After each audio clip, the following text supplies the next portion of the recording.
viewers. ഇന്ന് ഞാൻ special മലബാറിലെ ഒരു സ്പെഷ്യൽ കറിയാണ് ചീര പുളിങ്കറി. അതിന് വേണ്ടുന്ന ചീര ഞാനൊരു അഞ്ച് തണ്ട് ചീര, അതിൻ്റെ ചീര ഇങ്ങനെ മുറിച്ചു, തണ്ട് നൂല് അതേപോലെ കളഞ്ഞിട്ട് തണ്ടും രണ്ടും കൂടി ഒരുമിച്ചിട്ടിട്ടാണ് വേവിക്കേണ്ടത്. അതിൻ്റെ കൂടെ ഒരു 4 പച്ചമുളക് ഇങ്ങനെ ചീന്തിയത് അതും കൂടി ഇട്ട് വേവിക്കാൻ പറ്റും. മഞ്ഞൾപ്പൊടി, മുളക് പൊടി ഇതെല്ലാം കൂടി ഇട്ടിട്ട് വേവിക്കാൻ പറ്റും. എത്രയാ ക്വാണ്ടിറ്റിന്ന് ഞാനിപ്പോൾ കാണിച്ചു തരാം. കരിവേപ്പില ഒരു 4 തണ്ട്, പച്ചമുളക് ഒരു 4-5 എണ്ണം നടുവ പൊളന്നത്. ഇത് വറവിടാനുള്ള സാധനങ്ങളാണ്. കടുക്, ഉലുവ, മുളക്, കരിവേപ്പില. ഇനി ഇതിൻ്റെ കൂടെ ചേർക്കാനുള്ള മുളക് പൊടി, ഇത് മുളക് പൊടി 2 ടീസ്പൂൺ ഇടേണ്ടി വരും. പിന്നെ മഞ്ഞൾപ്പൊടി അതും 1 ടീസ്പൂൺ ഇടേണ്ടി വരും. ജീരകം, തേങ്ങേൻ്റെ ഇത് തേങ്ങ ഒരു അരമുറിൻ്റെ അതിനെക്കാട്ടും കുറച്ച് കുറവ്, അരമുറി ഇല്ല അതിനെക്കാട്ടും കുറവ്. ഒരു പുളിച്ച തൈര് 1 കപ്പ്, ജീരകം, ഇത്രയേ ഉള്ളൂ. ഇതിൻ്റെ സാധനങ്ങൾ ഇൻഗ്രീഡിയൻസ് ഇത്രയേ ഉള്ളൂ. ഇനി ഞാനിത് പ്രഷർ കുക്കറിലേക്ക് ആക്കാൻ പോവാം. ഒരു വിസിലിന് ഓഫാക്കാം.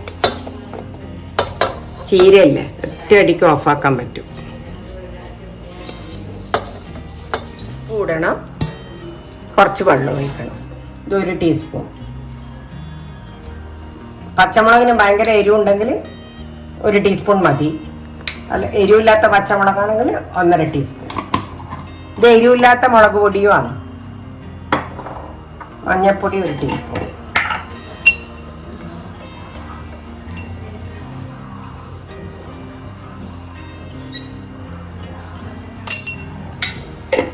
ഉപ്പ് ഇത്ര ഇട്ടിട്ട് വെള്ളം ഒഴിച്ചിട്ട് അടുപ്പിൽ വെക്കണം.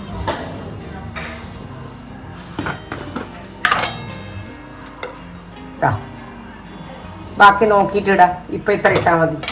ഇത് 1 ഗ്ലാസ് വെള്ളമുണ്ട്, ഞാൻ 1/2 ഗ്ലാസ് ഒഴിക്കുന്നുള്ളൂ.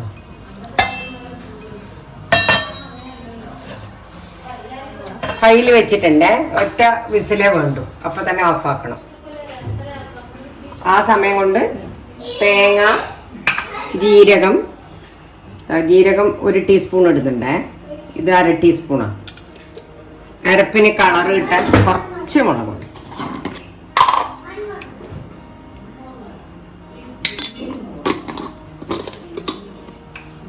മിക്സിൻ്റെ ചെറുത് മതി. ഇത് അരമുറിയിൽ കുറവാണ് തേങ്ങ, അരമുറി ഇല്ല.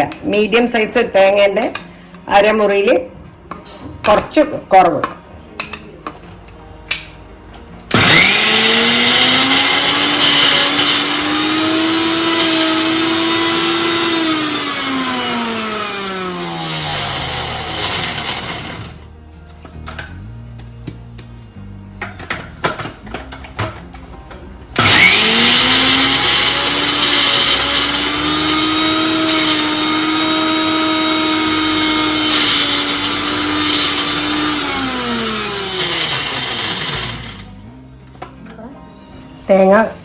ഈ തേങ്ങ ഇത്ര അരഞ്ഞു. ഇനി തൈരും കൂടി ഇട്ടിട്ട് അരക്കുക. തിളച്ച് വരാണ്ട്, തൈര് പൊന്തി വരാണ്ട് നോക്കണേ. കുറച്ച് കുറച്ചായിട്ട് ഇങ്ങനെ അരച്ചരച്ചെടുക്കണം.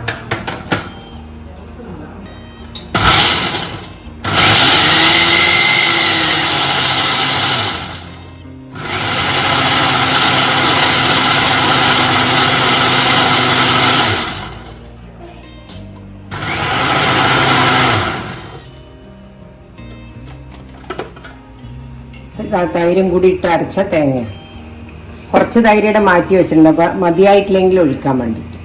പുളിയെല്ലാം നോക്കണേ. ഇത് ചീര പുളിങ്കറിയല്ലേ, അപ്പോൾ പുളി വേണം ഈ കറിക്ക്.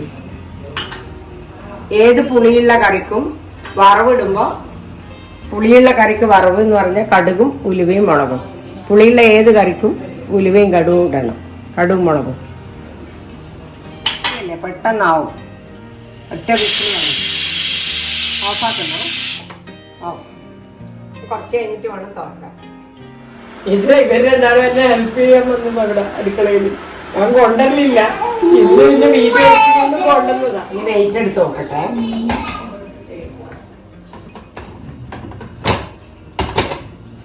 അതുകൊണ്ടാ നേരത്തെ ഫുള്ള് ഉണ്ടാക്കിയ വെന്തു. വെന്തു. ഇനി തേങ്ങ അരച്ചത് ചേർക്കും. ഇപ്പോൾ തീ കത്തിക്കാൻ പോകുന്ന തേങ്ങ ചേർക്കുന്നതുകൊണ്ട് തിളക്കണമല്ലോ. തേങ്ങ, ജീരകം, തൈര്, കുറച്ച് മുളക് പൊടി, കളറിന് ഇതിലേക്ക് ഇപ്പോൾ ഇടും.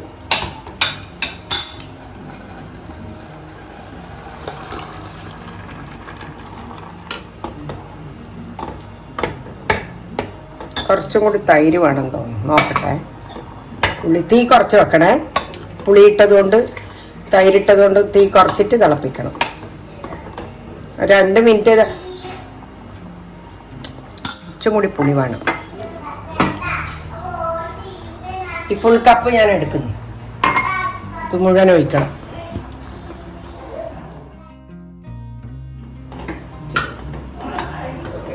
ആവാനായി. ഇത് തൈര് ഇത് നല്ല തിളച്ചപാടല്ലേ ഇടുന്നത്, അതുകൊണ്ട് പെട്ടെന്നാവും.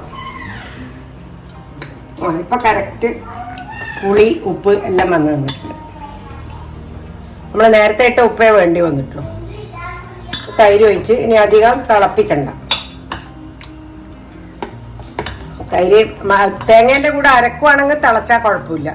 തേങ്ങേൻ്റെ കൂടെ അരക്കാണ്ട് തൈര് ഒഴിക്കുമ്പോൾ പിന്നെ തിളക്കാൻ വെക്കരുത്. അന്നേരം അത് ഇതായിപ്പോ. ഇന്നിപ്പോൾ തേങ്ങേൻ്റെ കൂടെ അരച്ചത് കൊണ്ട് ഇത് തിരിഞ്ഞു പോകില്ല. മറ്റേ പ്ലെയിനായിട്ട് ഒഴിക്കുമ്പോൾ തീ വളരെ കുറവായിരിക്കണം. ഒരു തിള വരുമ്പോൾ ഓഫാക്കണം. ഓഫാക്കി ഞാനിന്ന് തേങ്ങയും കൂട്ടിയിട്ട് അരച്ചിന്. ഇനി വറവിടാൻ പോകുന്നു. വെളിച്ചെണ്ണയിൽ കടുക്, ഉലുവ, മുളക് അത് ഞാനിവിടെ എടുത്ത് റെഡിയാക്കി വെച്ചിട്ടുണ്ട്. 1 ടേബിൾ സ്പൂൺ വെളിച്ചെണ്ണ. കടുക് ഇടട്ടെ. കടുവും കരിവേപ്പിലയും ആക്കി. കടുക് പൊട്ടിക്കഴിഞ്ഞിട്ട് ആക്കിയിടാം.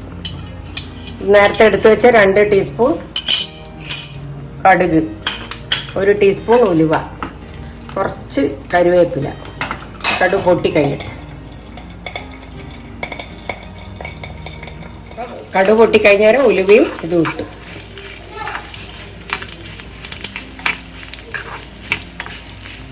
ഇത് കാശ്മീരി ചില്ലി എനിക്ക് കിട്ടീന് ഇപ്രാവശ്യം, ഉണക്കിയ മുളകിന്. അതുകൊണ്ട് അത് തന്നെ എടുത്തു. അതാകുമ്പോൾ കുറച്ചധികം ഇടണമെന്ന് മാത്രമേ ഉള്ളൂ. മറ്റേ മുളകാണെങ്കിൽ 2 എണ്ണം കുറച്ചാൽ മതി. ഓഫാക്കിയേ. കടുക് കരിയാണ്ട് നോക്കണം.